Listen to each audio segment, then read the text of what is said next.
Good morning to all of you. आज हम अध्ययन करेंगे बायोलॉजी के अंतर्गत विभिन्न परीक्षाओं में पूछे गए महत्वपूर्ण क्वेश्चन को। आज का सबसे पहला क्वेश्चन है एल्जाइमर रोग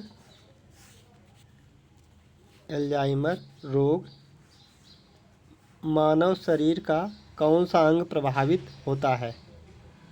एल्जाइमर रोग में मानव शरीर का कौन सा अंग प्रभावित होता है। यह आपका पूछा गया राजस्थान PCS 2003 और छत्तीसगढ़ PCS 2005 में।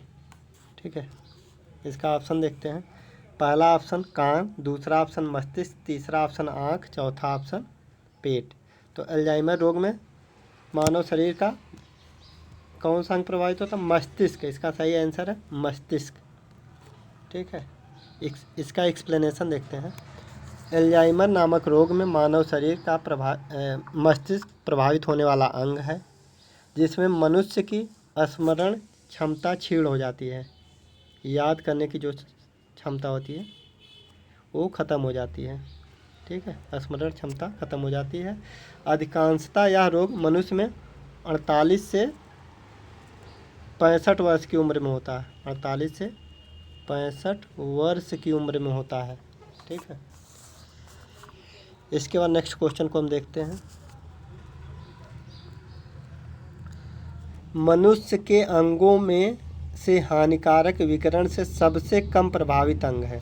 मनुष्य का वह कौन सा अंग है जो सबसे कम विकिरण द्वारा सबसे कम प्रभावित होता है? तो ये पूछा गया PCS 1999 में। पहला ऑप्शन आँख, दूसरा ऑप्शन हृदय, तीसरा ऑप्शन मस्तिष्क, चौथा ऑप्शन है फेफड़ा। तो विकिरण द्वारा सबसे कम प्रभावित अंग है आपका मस्तिष्क। इसका सही आंसर है मस्तिष्क।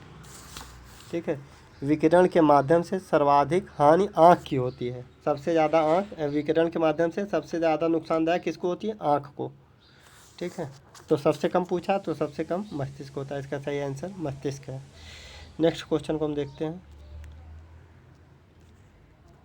मिनीमाता व्याधि निम्न धातु की हानिकारक मात्रा के कारण हुई है। ये आपका पूछा गया RO 2014 में। ठीक है, मिनीमाता व्याधि। पहला ऑप्शन है बोरान, दूसरा ऑप्शन निकिल, तीसरा ऑप्शन आर्सेनिक, चौथा ऑप्शन है पारा। तो इसका सही आंसर है पारा। इसका सही आंसर है पारा। एक्सप्लेनेशन देखते हैं। मिनीमाता रोग शरीर में पारा की अधिकता के कारण होती है। शरीर में पारा की जब अधिकता हो जाती है तो मिनीमाता रोग होता है। प्रारंभ में यह जापान की मिनीमाता की खाड़ी में पारा समन्वित मछलियां खाने से हुई थी। शुरुआत में मिनीमाता की खाड़ी में, ठीक है, जो मछलियां को खाए थे जो व्यक्ति, उससे हुई थी, इसलिए इसे मिनीमाता व्याधि की संज्ञा दी गई है। इसलिए इसी को मिनीमाता व्याधि की संज्ञा दी गई है। इसके बाद नेक्स्ट क्वेश्चन को हम देखते हैं। शरीर में लोहे की कमी से कौन सी बीमारी होती है? ये आपका पूछा गया राजस्थान PCS 93 में, उत्तराखंड लोअर 2007 में। शरीर में लोहे की कमी से कौन सी बीमारी होती है? पहला ऑप्शन है रिकेट्स, दूसरा ऑप्शन रक्त क्षीणता, तीसरा स्कर्वी, चौथा है अधिरक्त स्राव। ठीक है, तो इसका सही आंसर है रक्त क्षीणता। रक्त क्षीणता जिसको एनीमिया बोलते हैं, एनीमिया।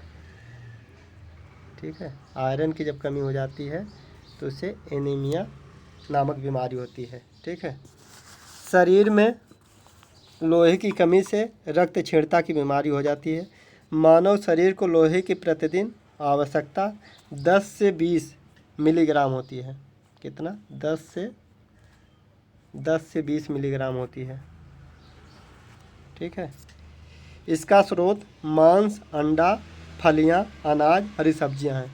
ठीक है, पालक खाइए, पालक खाने से आयरन खूब बढ़ता है। गुड़, इसमें ये सब इसके पर्याप्त स्रोत हैं लोहा के। ठीक, इसके बाद हम नेक्स्ट क्वेश्चन को देखते हैं।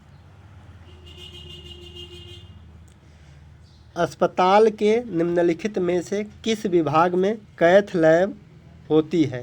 ये आपका पूछा गया है PCS 2014 में।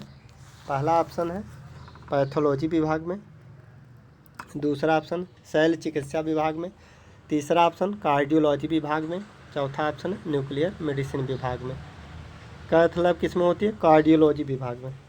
कार्डियोलॉजी विभाग में, इसका सही आंसर है कार्डियोलॉजी विभाग में।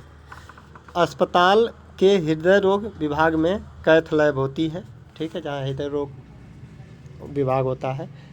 कोरोनरी धमनी रोग की पहचान एवं उसके उपचार हेतु विभिन्न परीक्षणों एवं प्रक्रियाओं को संपादित करने के लिए चिकित्सक इस लैब का प्रयोग करते हैं, ठीक है, हृदय संबंधित है।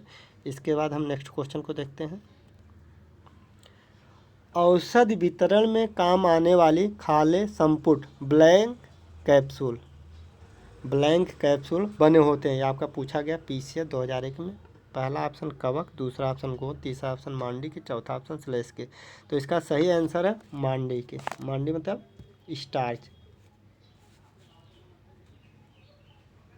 स्टार्च, ये आपका गेहूँ, मक्का, चावल, इन्हीं सबके अनाजों से बनता है, ठीक है।